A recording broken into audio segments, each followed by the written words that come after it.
Friends, आज हम Cramer's rule सीखने वाले हैं। अगर आपको लीनियर इक्वेशन को ग्राफिकल मेथड से सॉल्व करना सीखना है तो आप मेरी पिछली वीडियो को देख सकते हो। चलो आज हम लोग अपने इस वीडियो को शुरू करते हैं। स्टूडेंट्स, आज हमें क्रेमर्स रूल सीखना है। क्रेमर्स रूल से सीखने से पहले उसके स्टेप्स को समझना ज़्यादा ज़रूरी है। देखो, हर मेथड को सॉल्व करने का अपना स्टेप्स होता है। हम कुछ स्टेप्स को फॉलो करेंगे। क्रेमर्स रूल से इक्वेशन को सॉल्व करना बड़ा आसान है, बस आपको ये स्टेप्स पता होने चाहिए। चलो शुरू करते हैं। यहाँ पर बोर्ड पर आप देख सकते हो, मैंने कुछ स्टेप लिखा हुआ है। ये स्टेप की मदद से आप किसी भी इक्वेशन को, किसी भी लीनियर इक्वेशन को क्रेमर्स मेथड की मदद से सॉल्व कर सकते हो बड़े ही आसानी से। चलो देखते हैं कि कैसे इसे सॉल्व करना है, क्या वो स्टेप्स है और कैसे हम लोग इसे सॉल्व करना सीख सकते हैं। सबसे पहले आपका जो इक्वेशन दिया होगा, आप उस इक्वेशन को कंपेयर करोगे जनरल फॉर्मूले के साथ में। जैसे कि आपको पहली वीडियो में हमने देख रखा है कि लीनियर इक्वेशन का जनरल फॉर्मूला है ax + by + c = 0। बट हम लोग जब सॉल्व करते हैं लीनियर इक्वेशन को तो वहाँ पर दो अननोन होता है, एक है x और एक है y, ठीक है। और जितने नंबर ऑफ अननोन होते हैं उतने नंबर ऑफ इक्वेशन लगते हैं उसे सॉल्व करने के लिए। तो वैसे ही यहाँ पर दो अननोन है, इसलिए दो इक्वेशन लगेंगे सॉल्व करने के लिए। हम क्या करेंगे, उन दोनों इक्वेशन को कंपेयर करेंगे। a1x + b1y = c1, a2x + b2y = c2। इससे हमें a1 b1 c1 a2 b2 c2 यानी कि उस इक्वेशन के कोएफिशिएंट्स मिल जाएंगे। उसके बाद सेकेंड स्टेप में हम लोग उस इक्वेशन को डिटर्मिनेंट फॉर्म में लिखेंगे। डिटर्मिनेंट फॉर्म में रिप्रेजेंट करना या उसे एक्सप्रेस करना बड़ा सिंपल है। इसमें हम लोगों को करना क्या है, हम लोग यहाँ पर दो ऐसी सीधी लाइन निकालेंगे। इस लाइन को आपने पहले मॉड भी कहते थे हम। खैर, यहाँ पर सिर्फ इतना समझ लो कि सीधी लाइन निकालनी है। इस लाइन के अंदर हमने क्या करना है, हमारा जो कोएफिशिएंट है x का वो ऐसा लिख देना है वर्टिकली, और फिर कोएफिशिएंट ऑफ y लिख देना है वर्टिकली। फिर आपके इक्वेशन के जो अल्फ़ाबेट्स होंगे, जो वेरिएबल्स होगा, वो आप बाजू में लिख दोगे इक्वल टू। फिर एक और आप डिटर्मिनेंट का वो सीधी लाइन निकालोगे, उसके अंदर आप कांस्टेंट लिखोगे। वो जो गिवन इक्वेशन होगा उसके जो कांस्टेंट होंगे c1 और c2, आप उसे वहाँ पर लिखोगे, ठीक है। अब अगर इस डिटर्मिनेंट को या इस फॉर्म को अगर आपको समझना है तो आप ये समझ सकते हो कि ये वाली जो लाइन है ना, ये वाला जो कॉलम है, इस कॉलम में आपको x के कोएफिशिएंट लिखने हैं।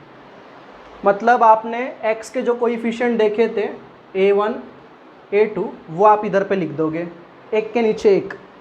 उसके बाद ये जो सेकंड कॉलम है, यहाँ पर आप y के कोएफिशिएंट्स लिखोगे।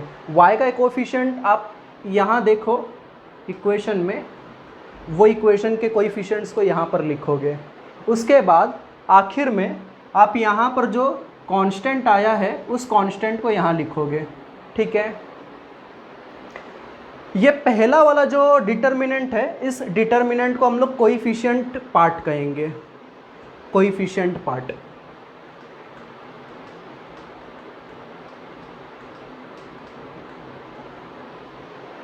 ये सेकंड वाला जो डिटर्मिनेंट है उसे हम लोग वेरिएबल पार्ट कहेंगे, और ये थर्ड वाला जो पार्ट है इसे हम लोग कांस्टेंट पार्ट कहेंगे।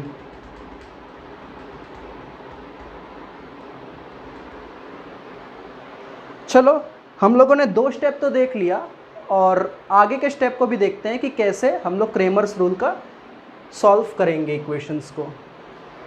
थर्ड स्टेप ये है कि आपको डिटर्मिनेंट निकालना पड़ेगा।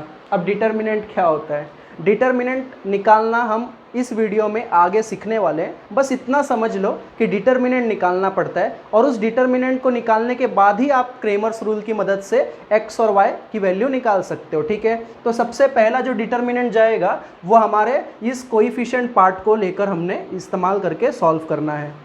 ये हमारा जो d है वो हम डिटर्मिनेंट कहते हैं, वो डिटर्मिनेंट हमारा कोएफिशिएंट पार्ट एक्चुअली, ठीक है।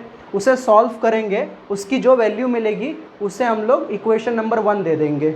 उसके बाद डिटर्मिनेंट dx निकालेंगे। अब dx का मतलब क्या है मालूम है? dx का सीधा मतलब ये है कि आप डिटर्मिनेंट तो वैसे ही रखोगे, बस उसमें जो x वाला पार्ट है ना, x वाला पार्ट मतलब ये वाला जो पार्ट है स्टार्टिंग का, ये वाले पार्ट को आप अवॉइड करोगे, उसकी जगह कांस्टेंट वाले पार्ट को यूज़ करोगे, ठीक है। और y वाले पार्ट को आप वैसे ही रखोगे, उसमें आप कुछ भी चेंज नहीं करोगे, ठीक है। dx का मतलब है सिर्फ आपके x वाले पार्ट में चेंज आएगा, यानी फर्स्ट कॉलम में आप क्या करोगे? कांस्टेंट नंबर्स का इस्तेमाल करोगे, ठीक है। वो निकाल कर dx निकाल कर आप इक्वेशन नंबर 2 दे दोगे। फिर आप क्या करोगे? डिटर्मिनेंट dy निकालोगे। डिटर्मिनेंट dy जैसे आपने dx में x को चेंज किया था c1 c2 से, वैसे यहाँ पर y वाले पार्ट को चेंज करोगे c1 c2 से। आप यहाँ देख सकते हो। फाइनली अपना dx dy निकल गया। उसके बाद हम लोग Cramer's rule, actually Cramer's rule का सिर्फ इतना ही मतलब होता है, ये एक फॉर्मूला, एक्चुअली फॉर्मूला क्या है मालूम है? x is equal to dx/d, y is equal to dy/d। यानी कि हमें x और y की वैल्यू निकालनी है क्रेमर्स रूल की मदद से, तो हमारे पास में सबसे पहले कुछ बेसिक वैल्यूज़ रहनी चाहिए, जैसे d, dx, dy। ये वैल्यूज़ की मदद से ही आप x और y की वैल्यू निकालोगे, ठीक है। बहुत ही सिंपल है। इस इक्वेशन को कैसे करना है, सॉल्व कैसे करना है, वो हम लोग इधर सीखने वाले हैं। सबसे पहले ये वाले पार्ट का आप स्क्रीनशॉट ले लो, उसके बाद हम लोग आगे बढ़ते हैं। क्या कह रहे हो? क्रेमर्स रूल से इक्वेशन को सॉल्व करने के स्टेप्स तो आपने देख लिए, अब हम लोग डिटर्मिनेंट कैसे निकालना है वो स्टेप्स को देखते हैं। तो बोर्ड की तरफ आप देख सकते हो, मैंने कुछ स्टेप्स लिखा हुआ है। सबसे पहले अगर हेडिंग देखेंगे तो लिखा है steps to find determinant. Determinant के इक्वेशन फॉर्म को डिटर्मिनेंट के इस फॉर्म में लिखना तो आपने पिछले ही स्टेप्स में देखा होगा, बट अब इसे सॉल्व कैसे करना है आज हम वो इस स्टेप में देखने वाले हैं। करना बड़ा सिंपल है, आपको डायगनली है ना क्रॉस मल्टीप्लाई करना है, a1 को b2 के साथ, फिर a2 को b1 के साथ, ठीक है। और उन दोनों मल्टीप्लिकेशन से जो आंसर मिलेगा उसके बीच में माइनस डालना है। मतलब अगर मेरे को समझना है तो मैं ऐसे समझ सकता हूँ कि एक बार मैं नीचे आऊँगा डायगनली, फिर माइनस करके ऊपर जाऊँगा डायगनली। समझ में आया? डायगनली का मतलब क्या है? सब टेढ़ा, ठीक है, डायगनल फॉर्म में। मतलब एक बार ऐसे नीचे आने का डायगनली, मल्टीप्लाई करते वक्त फिर माइनस करके ऊपर की तरफ जाने का डायगनली, ठीक है। फिर आप लोग याद रखना है ये डिटर्मिनेंट के ये जो मल्टीप्लिकेशन आपने देखा क्रॉस मल्टीप्लिकेशन, उन दोनों के बीच में माइनस साइन होना बहुत ज़रूरी है, ठीक है। चलो अब इस डिटर्मिनेंट के स्टेप्स को तो हमने समझ लिया, अब हम लोग इसे अप्लाई करते हैं हमारे क्वेश्चंस के अंदर। तो कुछ बेसिक क्वेश्चंस मैंने लिए हैं, कुछ एग्जांपल्स लिए हैं, जिसकी मदद से हम लोगों को ये स्टेप को वेरीफाई करने समझ में आएगा, कैसे फॉलो करना है वो देखते हैं हम लोग। तो सबसे पहला क्वेश्चन है डिटर्मिनेंट ऑफ a 5 3 7 9। आप उस नंबर्स को रो में बोलो या आप कॉलम में बोलो, कोई मतलब नहीं है, सिर्फ आपको सॉल्व करने आना चाहिए वो चीज़। तो सॉल्व करना हमने अभी सीखा। हम करते क्या है, डायगनली एक बार नीचे आने का स्लाइड होकर, फिर माइनस करके डायगनली ऊपर जाने का, मल्टीप्लाई करते करते हम नीचे और ऊपर स्लाइड करेंगे। 9 5 45 माइनस 21, इससे आपको आंसर मिलेगा 24।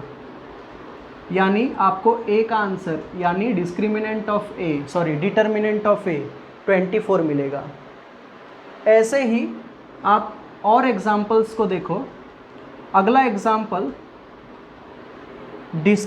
डिटर्मिनेंट ऑफ n निकालने दिया हुआ है। मैं वापस वही स्टेप्स को फॉलो करूँगा। एक बार स्लाइड करूँगा नीचे डायगनली, माइनस करके जाऊँगा ऊपर डायगनली, यानी मेरा पहले ब्रैकेट में मैं लिखूँगा -8 × 4, माइनस डालकर सेकेंड ब्रैकेट में लिखूँगा 2 × -3। एक चीज़ याद रखना है, ये जो बीच का माइनस है, ये माइनस फॉर्मूले का माइनस है, यानी डिटर्मिनेंट निकालने के वक्त में हम लोगों को माइनस डालना पड़ता है, इसीलिए ये माइनस तो हमेशा ही दिखाई देगा आपको, ठीक है। जबकि ये जो माइनस है वो इस क्वेश्चन में आया हुआ माइनस है, ठीक है। एक चीज़ हमेशा याद रखना, गलतियों को जितना हो सके उतना हमें सुधारना चाहिए। अपने आप को सुधारने के लिए छोटी छोटी गलतियों को ना हो, इसलिए हमेशा ब्रैकेट बना कर रखो। ब्रैकेट बना दोगे तो गलतियां होने की बहुत ही कम चांस होगी, ठीक है। चलो अब इसे 8 4 32, लेकिन -32, फिर -6, -32 माइनस ऑफ माइनस +6, इससे आंसर मिलेगा -26, ठीक है।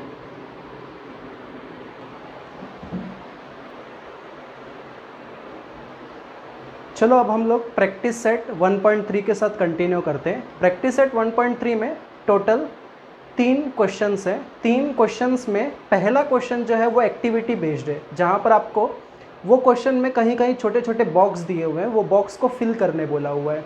तो चलो हम लोग वहाँ से ही शुरू करते हैं। तो सबसे पहला क्वेश्चन क्या है, fill in the blanks. Determinant दिया हुआ है 3 4 2 5, मैं वर्टिकली बोल रहा हूँ, कॉलम में 3 4 2 5 इसका डिटर्मिनेंट निकालना है। तो मैं सॉल्व करूँगा, आप इसे A कंसिडर कर सकते हो या फिर कोई और अल्फ़ाबेट भी ले सकते हो, एज यू विश। एक बार आप डायगनली नीचे स्लाइड होगे मल्टीप्लाई करते करते, फिर माइनस करके एक बार ऊपर स्लाइड करोगे या ऊपर की तरफ इवेल्युएट करोगे। 5 3 हो जाएगा 15, -4 2 हो जाएगा 8, ये आंसर दे देगा 7। अब क्वेश्चन नंबर 2 को देखते हैं। क्वेश्चन नंबर 2 में बोला है फाइंड द वैल्यूज़ ऑफ, कुछ डिटर्मिनेंट दिया हुआ है, उस डिटर्मिनेंट की वैल्यूज़ पता करनी है। तो चलो देखते हैं। पहला डिटर्मिनेंट है -1 2 7 4। अब इस डिटर्मिनेंट को भी हम सेम मेथड से सॉल्व करेंगे, यानी एक बार स्लाइड करो डायगनली नीचे, माइनस करो, फिर ऊपर की तरफ जाओ मल्टीप्लाई करते हुए। तो सबसे पहले मैं क्या करूँगा, -1 को 4 से मल्टीप्लाई करूँगा, यानी डायगनली नीचे की तरफ आऊँगा। फिर माइनस डालकर मैं 2 को 7 से मल्टीप्लाई करूँगा, यानी ऊपर की तरफ स्लाइड करूँगा। अब इसे -4 -14 बोलेंगे, या फिर आपको आंसर मिल जाएगा -18, ठीक है। अब सेकंड क्वेश्चन देखते हैं। सेकंड क्वेश्चन बोला है find the determinant 5 - 7 3 0। Same method follow करोगे, 5 को 0 से मल्टीप्लाई, -7 को 3 से मल्टीप्लाई करोगे। Any number multiplied by 0 is 0। -21,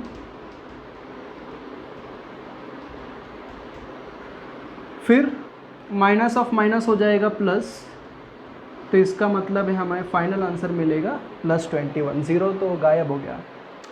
अब अगला और आखिरी क्वेश्चन इस क्वेश्चन नंबर 2 का। ये जो क्वेश्चन है ये फ्रैक्शनल पार्ट है, ये एक्चुअली आपको हर एक एलिमेंट डिटर्मिनेंट के फ्रैक्शंस में दी हुई है। फ्रैक्शन को भी आप वैसे ही फॉलो करोगे, वैसे ही स्टेप्स का इस्तेमाल करोगे, बस यहाँ पर थोड़ा सा जो कैलकुलेशन होगा वो थोड़ा अलग रहेगा, लेकिन ऑल क्वेश्चंस के जो स्टेप आप इस्तेमाल कर रहे हो वो मोर और लेस सेम ही है, ठीक है। चलो देखते हैं। तो सबसे पहले मैं क्या करूँगा,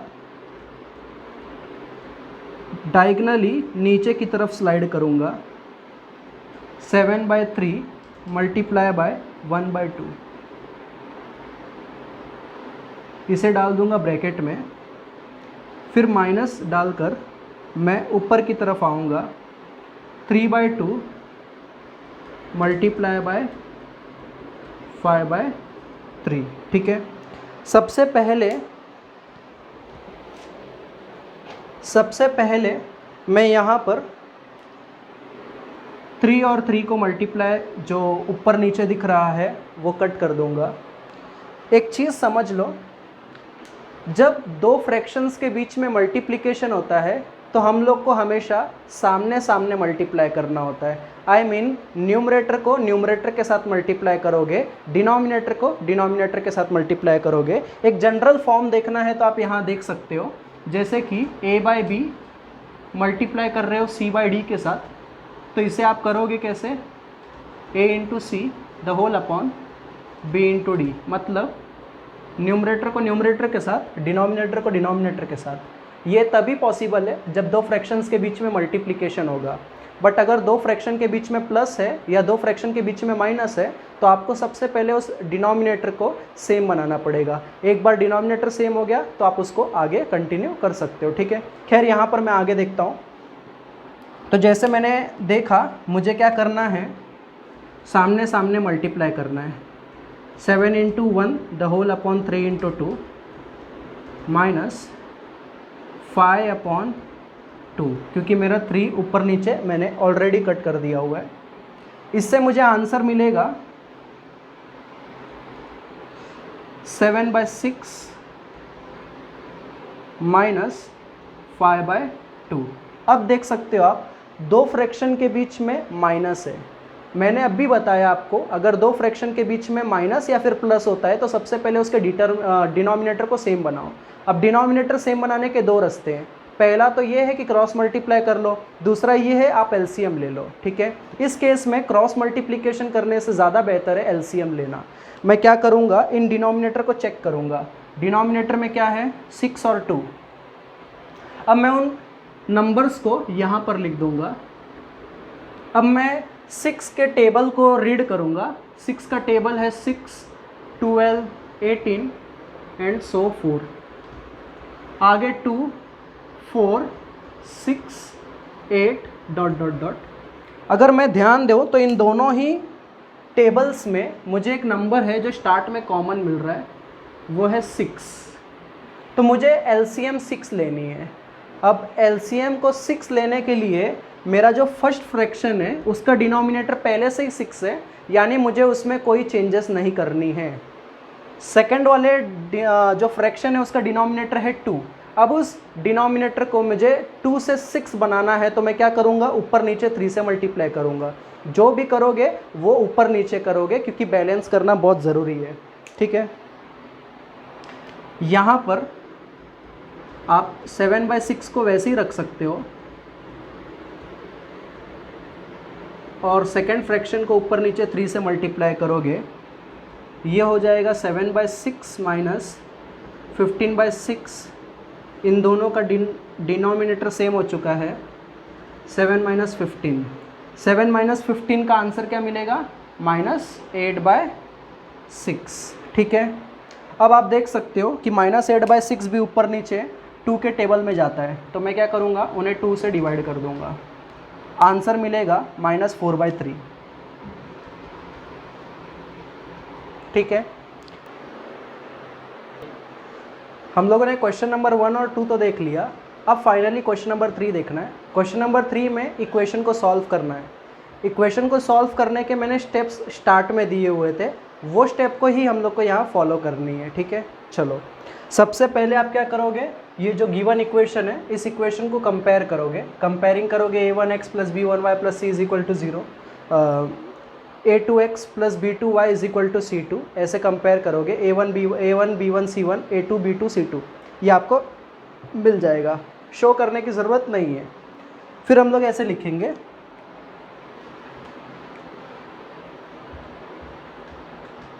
द गिवन इक्वेशंस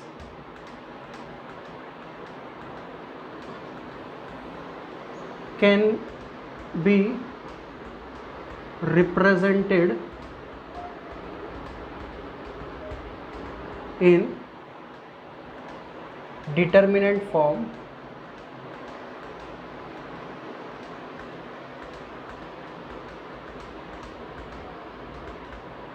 फिर डिटर्मिनेंट फॉर्म लिखोगे, एक के नीचे एक पहले x के कोएफिशिएंट्स लिखोगे। जैसे हमने देखा था x के कोएफिशिएंट एक के नीचे एक, फिर y के कोएफिशिएंट लिखोगे। अगर y के कोएफिशिएंट के साथ यानी नंबर के साथ अगर माइनस होगा तो आप माइनस को भी इंक्लूड करोगे। फिर यहाँ सेकंड इक्वेशन का y पार्ट है 3, फिर बाजू में आप लिखोगे x और फिर लिखोगे y, फिर आएगा कांस्टेंट नंबर्स 10 और 5। उसके बाद आप क्या करोगे, डिटर्मिनेंट निकालोगे। डिटर्मिनेंट में जो ये पहला वाला कोएफिशिएंट पार्ट है उसे डायरेक्टली लिख दोगे। डिटर्मिनेंट निकालना अभी आपने सीखा, क्या करना होता है, डायगनली नीचे आओ मल्टीप्लाई करते हुए, फिर माइनस डायगनली ऊपर जाओ मल्टीप्लाई करते हुए, बस इसे फॉलो करोगे और सॉल्व करोगे। तो यहाँ पर मैं नीचे आऊँगा, 3 को 3 से मल्टीप्लाई करूँगा माइनस, फिर ऊपर जाऊँगा 4 को -4 से मल्टीप्लाई करूँगा।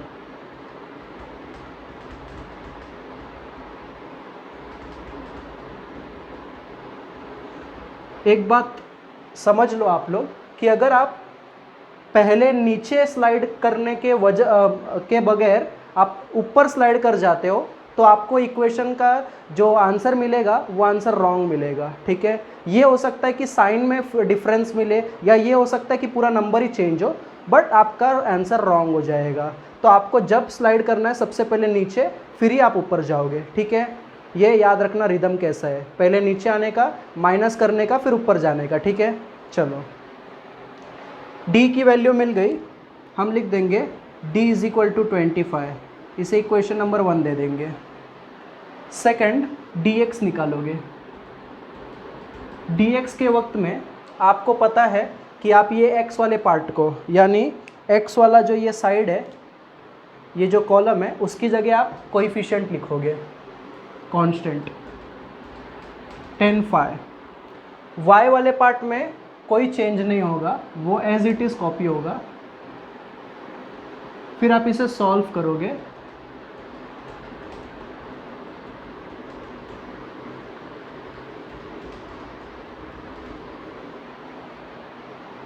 आंसर मिलेगा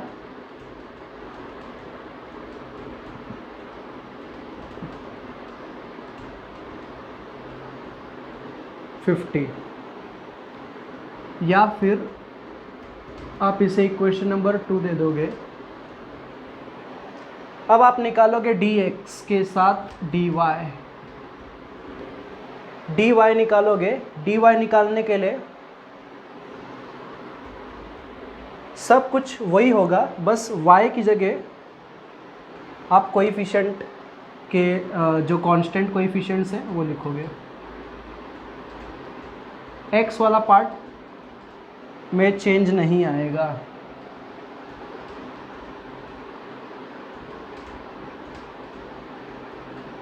एक बार नीचे स्लाइड करना है,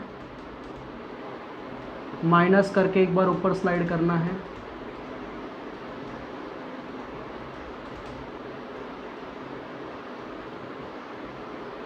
तो dy की वैल्यू क्या मिली, -25, इसे इक्वेशन नंबर दे दोगे 3। ठीक है, अब आप लिखोगे therefore according to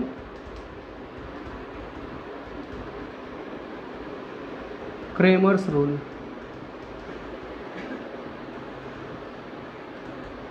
Cramer's rule में x का वैल्यू होगा dx/d। dx की वैल्यू आपको क्या मिली है 50 और dy की वैल्यू क्या मिली है 25। तो आप यहाँ लिखोगे 50/25। 25 के टेबल में 50 2 से आता है, इसीलिए x की वैल्यू 2 मिलेगी। अब y की वैल्यू dy/d होगा। dy की वैल्यू है -25, d की वैल्यू है 25, ऊपर नीचे से 25 कैंसिल होगा, आंसर आएगा -1। देयरफॉर x की वैल्यू होगी 2 और y की वैल्यू होगी -1।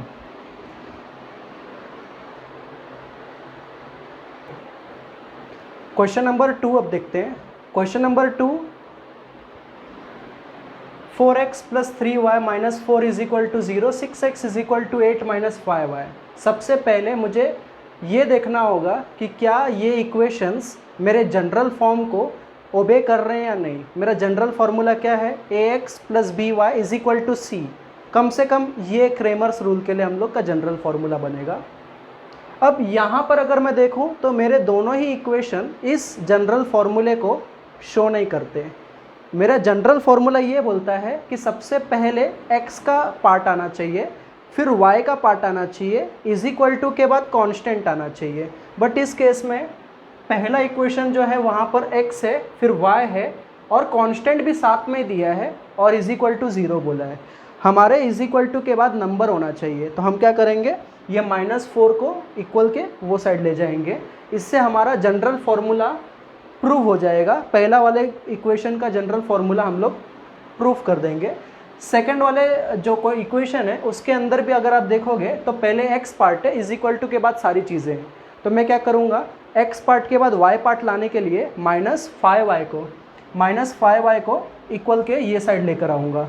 फिर मेरा जनरल इक्वेशन वापस से प्रूव हो जाएगा। फिर वो दोनों इक्वेशन को जैसे हमने क्वेश्चन नंबर 1 सॉल्व किया वैसे ही हम लोग सॉल्व करेंगे। एक बात याद रखना, मैं ये जो क्वेश्चन होगा इसके जो स्टेप्स होंगे वो मैं डायरेक्टली करूँगा। आप लोग के जो पैटर्न मैंने दिखाई थी क्वेश्चन नंबर 1 में, वो पैटर्न आपको फॉलो करनी रहेगी, ठीक है। अगर आप पैटर्न फॉलो नहीं करते हो और डायरेक्टली करते हो तो इसके मार्क्स, आपके कुछ मार्क्स को लोग टीचर्स कैंसिल कर सकते, कम कर सकते, ठीक है। चलो स्टार्ट करते हैं। सबसे पहले 4x plus 3y is equal to -4 को इक्वल के साइड लेकर जाओगे, इक्वल के वो साइड, तो +4 हो जाएगा। Second equation 6x minus 5y को इक्वल के ये साइड लेकर आओगे तो +5y हो जाएगा, इज इक्वल टू 8, ठीक है। अब इन इक्वेशन को आप क्या करोगे, डिटर्मिनेंट फॉर्म में लिखोगे। मैं डायरेक्टली कर रहा हूँ, आप लोगों को वो जो मैंने स्टेप लिख कर दिया था, आप वो स्टेप को अपने नोटबुक में कॉपी करोगे। मेरे इस वीडियो से ना आप लोग के नोट्स भी ऑटोमेटिकली कंप्लीट होते जाएंगे। अब इसके बाद हम लोग का स्टेप 1 होता है डिटर्मिनेंट निकालना। तो डिटर्मिनेंट का मतलब है हमारा कोएफिशिएंट पार्ट। पहले स्लाइड करो नीचे, माइनस स्लाइड करो ऊपर, 20 माइनस 18, तो d का वैल्यू क्या आएगा, 2। इसको इक्वेशन नंबर 1 देंगे। अब dx निकालेंगे।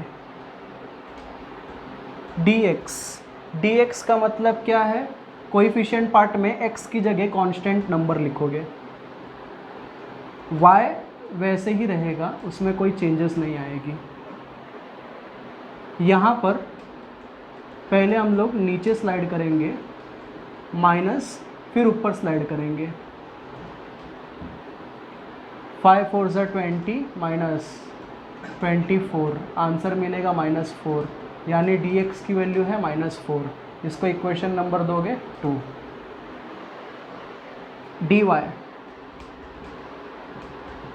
dy में x का पार्ट सेम होगा, यानी 4 6, y की जगह पे आप 4 8 लिखोगे। तो ये डायगनली पहले नीचे स्लाइड करना है, फिर माइनस, फिर ऊपर जाना है। 8 4 32 माइनस 6 4 24, आपको आंसर मिलेगा 8, यानी कि dy की वैल्यू मिली 8। इसे आप इक्वेशन नंबर 3 दोगे। अब बताओगे according to Cramer's rule.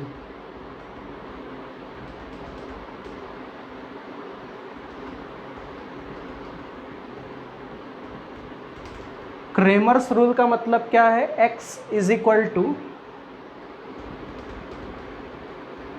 dx upon d. dx की वैल्यू है -4, d की वैल्यू है 2। इसे आंसर लाओगे -2, ऊपर नीचे 2 से कट कर दिया तुमने, 2 2 4। सिमिलरली y मिलेगा dy/d की मदद से।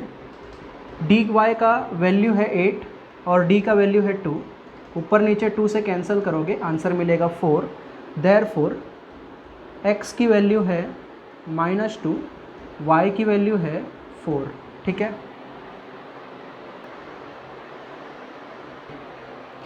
स्टूडेंट्स हम लोगों ने क्वेश्चन नंबर 2 कर लिया। क्वेश्चन नंबर 3 और क्वेश्चन नंबर 4 ये बहुत ही सिंपल क्वेश्चन है, ये आप खुद से ट्राई करोगे। अब हम लोग क्वेश्चन नंबर 5 को जाते हैं। क्वेश्चन नंबर 5 जो है ना, यहाँ पर अगर आप ध्यान दोगे तो यहाँ पर आपका वेरिएबल पहले से कुछ अलग है। हर बार हमें x और y मिलता था, इस बार m और n है। खैर हमारा स्टेप्स वैसे ही होगा। अब हम लोग यहाँ पर सबसे पहले ये चेक करेंगे कि क्या हमारा इक्वेशन जनरल फॉर्म में फिट हो रहा है या नहीं। तो हाँ, यहाँ पर हमारा जनरल फॉर्म में फिट हो रहा है। ठीक है, सही बोल रहे हो आप। अब आगे जाते हैं। आगे इसको सबसे पहले मैं क्या करूँगा, डिटर्मिनेंट फॉर्म में लिख दूँगा। मैं डायरेक्टली कर रहा हूँ, आप लोग सारे स्टेप्स को फॉलो करोगे। यहाँ पर याद रखना है वेरिएबल चेंज हुआ है, तो यहाँ वेरिएबल चेंज होकर दिखाना है आपने।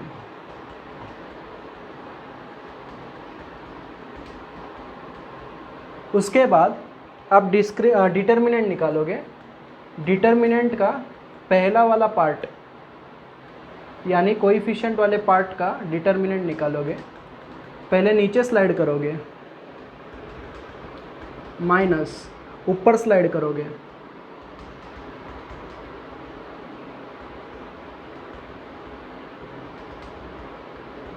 यानी d की वैल्यू क्या मिलेगी, -10। इसे दे दोगे इक्वेशन नंबर 1। अब ऐसे ही dx निकालोगे। dx में मैं x कह रहा हूँ, यहाँ पर वेरिएबल चेंज है ना, इसलिए dm आएगा। तो dm में ये जो m वाला वेरिएबल है, ये जो m के कोएफिशिएंट्स है, इसकी जगह पे आप क्या करोगे, वो कांस्टेंट नंबर लोगे। ठीक है, तो पहले लिखना होगा 54, 28, उसके बाद आएगा 6 और 2। यहाँ पर 54 को 2 से मल्टीप्लाई करेंगे, -28 को 6 से मल्टीप्लाई करेंगे, ये हो जाएगा 108।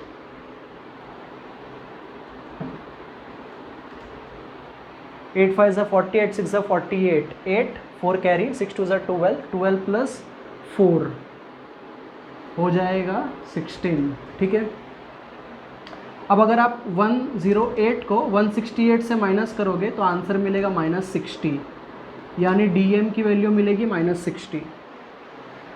अब dn निकालेंगे। dn में पहले तो हम m के कोएफिशिएंट लिखेंगे, अब n की कोएफिशिएंट की जगह कांस्टेंट लिखेंगे, यानी 54 और 28।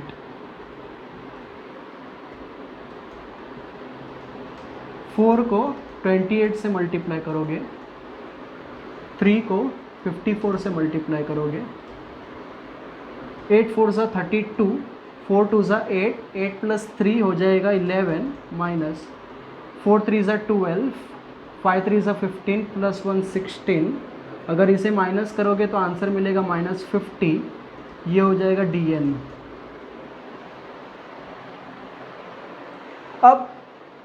अब हम लोग लिखेंगे according to Cramer's rule.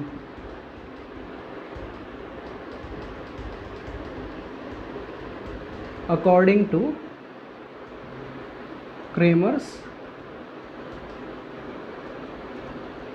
Rule. Cramer's rule में m की वैल्यू निकालने के लिए फॉर्मूला लिखना होगा dm/d। dm की वैल्यू है -60, d की वैल्यू है -10, ऊपर नीचे से माइनस माइनस कट, तो आंसर मिलेगा 6। n dn by d, dn की वैल्यू है -50, d की वैल्यू है -10, ऊपर नीचे से माइनस कैंसिल, आंसर आएगा 5।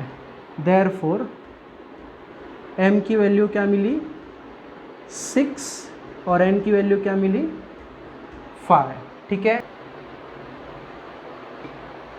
क्वेश्चन नंबर 6 देखते हैं। क्वेश्चन नंबर 6 में अगर आप ध्यान दोगे तो हमारे जो इक्वेशंस हैं उन इक्वेशंस में पहला इक्वेशन तो नॉर्मल है जैसे हम लोग अभी तक सॉल्व करते आ रहे हैं, बट सेकंड वाले इक्वेशन में फ्रैक्शनल पार्ट दिखाई दे रहा है, यानी डिनोमिनेटर में 2 दिखाई दे रहा है। अब आप क्या करोगे, कैसे सॉल्व करोगे, तो आप उस डिनोमिनेटर को एलिमिनेट करने की कोशिश करोगे। अब एलिमिनेट करने के लिए क्या करना पड़ेगा, तो आप खुद दिमाग लगाओ। अगर डिनोमिनेटर में 2 है तो आप उसे हटाने के लिए क्या करोगे, 2 से मल्टीप्लाई कर दोगे, ऊपर नीचे से 2 कैंसिल होगा तो फाइनली अपना डिनोमिनेटर गायब हो जाएगा। बस इस लॉजिक की मदद से मैं क्या करूँगा, इक्वेशन नंबर 2 को 2 से मल्टीप्लाई कर दूंगा थ्रू आउट। इक्वेशन नंबर 1 में कोई चेंज नहीं है, इक्वेशन नंबर 2 को 2 से मल्टीप्लाई करना है, तो मैं क्या करूँगा, x minus y by 2 is equal to 1/2 through out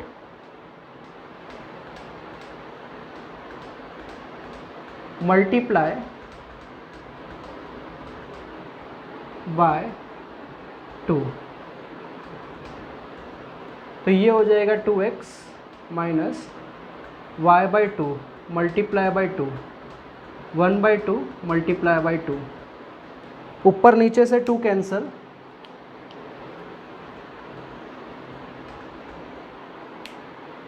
तो आंसर क्या मिलेगा, 2x minus y is equal to 1। ठीक है, अब आप देख सकते हो ये वाले इक्वेशन को और ये वाले इक्वेशन को, इन इक्वेशंस की मदद से अब हम लोग क्या करेंगे, डिटर्मिनेंट मेथड से, क्रेमर्स रूल की मदद से x और y की वैल्यू निकालेंगे। सबसे पहले इन इक्वेशंस को आप डिटर्मिनेंट मेथड में रिप्रेजेंट करोगे। डिटर्मिनेंट मेथड में x के नीचे x आएगा, y के नीचे y वाला पार्ट आएगा, फिर आएगा x y, फिर आएगा कांस्टेंट 2 1। ठीक है, इसके बाद आप क्या करोगे, d निकालोगे। d मतलब कोएफिशिएंट पार्ट, 2 2 3 -1, 2 2 3 -1, ये हो जाएगा 2 इंटू -1, 2 इंटू 3 -2 -6, आंसर आ जाएगा -8। देयरफॉर d की वैल्यू क्या मिलेगी, -8, इक्वेशन नंबर 1। अब आप क्या करोगे, dx निकालोगे। dx में x का जो पार्ट है इसको एलिमिनेट करके कांस्टेंट के नंबर्स लिखोगे, कांस्टेंट नंबर्स को लिखकर स्टेप्स को सेम रखोगे।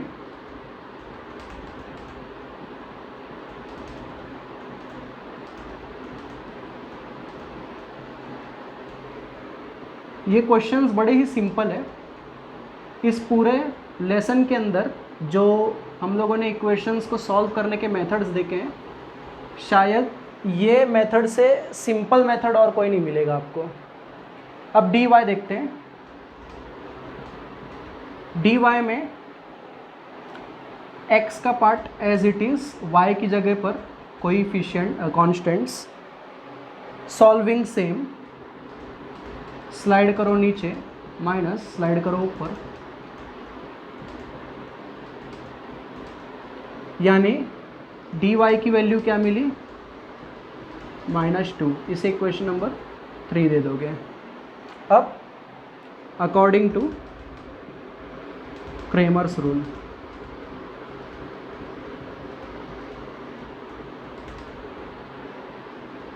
क्रेमर्स रूल में x की जगह आएगा dx/d, dx की वैल्यू है -5 और d की वैल्यू है -8। फाइनली आंसर मिल जाएगा 5/8। y के लिए फॉर्मूला है dy/d। dy की वैल्यू है -2 और d की वैल्यू है -8। ऊपर नीचे से माइनस कैंसिल होगा और फिर ऊपर नीचे हम लोग 2 से डिवाइड भी करेंगे तो आंसर मिलेगा 1/4।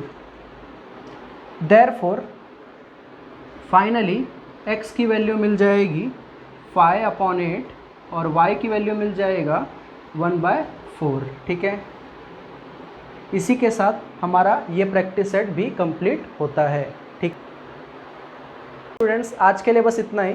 अगर आपको ये वीडियो अच्छी लगी है तो इसे लाइक करो और शेयर करो और आगे आने वाली वीडियोस को देखने के लिए चैनल को सब्सक्राइब कर दो।